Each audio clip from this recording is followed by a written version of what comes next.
हाँ जी, अस्सलाम वालेकुम। ज़्यादा तमीज़ नहीं बांधूँगा।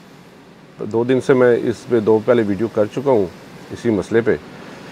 तो वाक़या कुछ इस तरह है, 3-4 दिन पहले हमारी एक बहन जो गलती से पेरिस से आई थी या फ्रांस से आई थी या उसका ख़ावंद फ्रांस में है, वो लाहौर से निकलती है अपनी गाड़ी में 3 बच्चों को लेके गुजरांवाले के लिए, और रास्ते में अनफॉर्चुनेटली गाड़ी का पेट्रोल ख़त्म हो जाता है। तो वो अपने भाई को या रिश्तेदार को या जिसको भी फ़ोन भी कर देती है। फिर वहाँ से ये तकरीबन 2 बजे के करीब का वाक़या होता है। 2 बजे वो वहाँ पे भी कर देती है मोटरवे पुलिस को। मोटरवे पुलिस ने कोई FWO को दे दिया और उस तरह से वो आ गया। इस दौरान वो गाड़ी के शीशे बंद करके गाड़ी में बच्चों के साथ बैठ जाती है। इतला के मुताबिक वहाँ पे एक ट्रक गुज़रता है और जो वो सेंस करता है कि ये औरत अकेली है, या जिस वक्त वो जब अंदर बंद हो रही थी, सुना कि ट्रक वाले ने रोक के उससे पूछा है कि क्या मसला है, तो फिर उन्होंने इशारे से बताया कि उनका पेट्रोल ख़त्म हो गया है। ट्रक के जाने के बाद कुछ देर बाद वो दोनों मुलजिम आते हैं और वो उनके पास इक्विपमेंट है शीशा तोड़ने का, गाड़ी का शीशा तोड़ने के लिए। उन्होंने खोलने का वो नहीं खोला। जब उन्होंने तोड़ा, उन्होंने पत्थर से नहीं तोड़ा, उनके पास कटर भी था या कोई ऐसी चीज़ थी जिससे उन्होंने तोड़ा है। तोड़ने के बाद वो उनको मोहतरमा को, मेरी बहन को बाहर गाड़ी से निकाला, बच्चों को भी निकाला, उनसे पैसे लिए, उनसे सोना ज़वरात दिए और नीचे खाई में ले गए, उनसे ज़्यादती की। ज़्यादती करने के बाद वो इतने में जब वो उनसे छीना झपटी कर रहे थे तो वहाँ पे एक गाड़ी गुजरती है, वो उनको देखती है तो वो 15 पे भी कॉल करती। इन वाक़या यानी कि 2 बजे मोहतरमा कॉल करती हैं और 2:50 पे, जिस 50 मिनट में दौरान जो वाक़या होना था आलमोस्ट हो गया।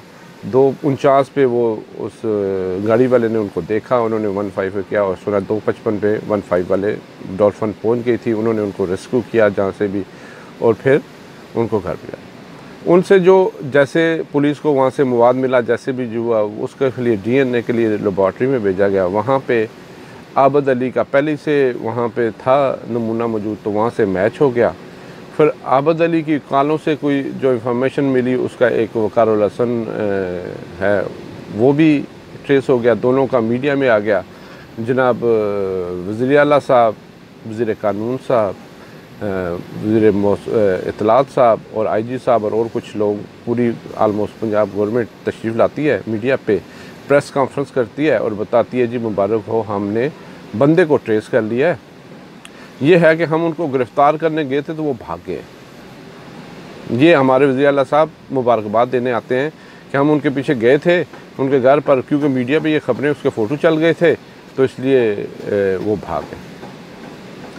फिर उसके बाद जो वक़ारुल हसन है वो चला जाता है थाने। उसने कहा जी कि आप मेरा कह रहे, ये तो मैं नहीं हूँ, मेरा तो गलत है। अब अलग बात है, कुछ दिनों बाद वही बेचारा मान जाए, पर अगर इतनी उसमें करेज थी, अगर वो चोर होता तो मेरा ख्याल है वो ना होता। पर ये तो पुलिस ने सही जज करना है क्या है क्या नहीं।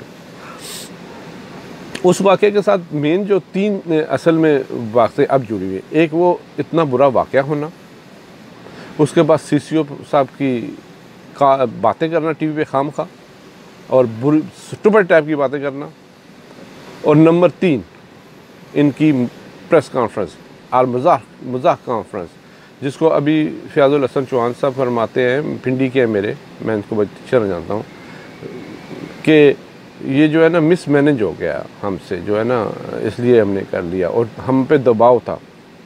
अब तो हब काम, जिस काम कराने के लिए दबाव डालना पड़ेगा, शोर करना पड़ेगा। अभी बहुत सारे, अभी 3 वाक़े कल के दिन हो गए हैं बच्चों के रेप के साथ, तो उनके अगर शोर नहीं उठेगा तो उसको भी।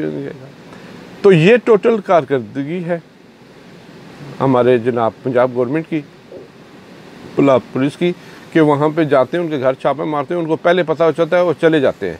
और वो जिसको वकारुल हसन के घर में छापा मारा वो खुद पेश हो रहा है।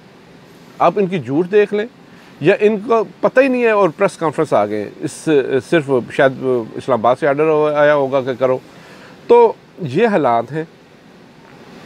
मैं सिर्फ इतना अर्ज़ करना चाहता हूँ, यहाँ पे हम जब बाहर निकलते हैं, हम ओवरसीज़ हैं, यहाँ पे जब बाहर निकलते हैं अपने मुल्क में, तो यहाँ पे क्योंकि अखबारात टीवी में सब में ये बात आई, तो सब पूछते हो क्या हो गया, सुना पकड़ा गया। और एक ने तो मुझे कहा मुबारक हो, उसके मुजरिम का DNA मिल गया आपको, नहीं पकड़ा पर DNA मिल गया, मुबारक हो। जिसमें फैज़ुल हसन साहब ने टीवियों पर मुबारकबाद दे रहे थे।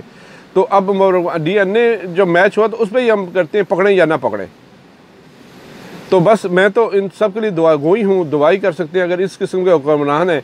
3 हमारे पंजाब के जो मेन अदारे हैं, IG साहब उन पे करप्शन में है। साबिक IG जुल्फ़िकार चीमा साहब कहते हैं जी कि ये ह्यूमन स्मगलिंग में थे।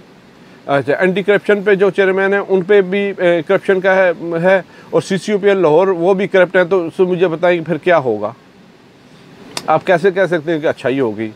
अब अल्लाह ही हाफ़िज़ है हमारा, हमारे पाकिस्तान का और स्पेशल पंजाब का। अल्लाह ही कुछ करम कर दे, बाकी इन पे कोई है नहीं है।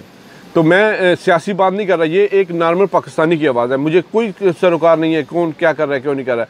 हम सिर्फ कह रहे कारकर्दगी है या नहीं, कारकर्दगी चाहिए और खुदा के लिए कुछ करें, यहाँ पे हिम्मत करें।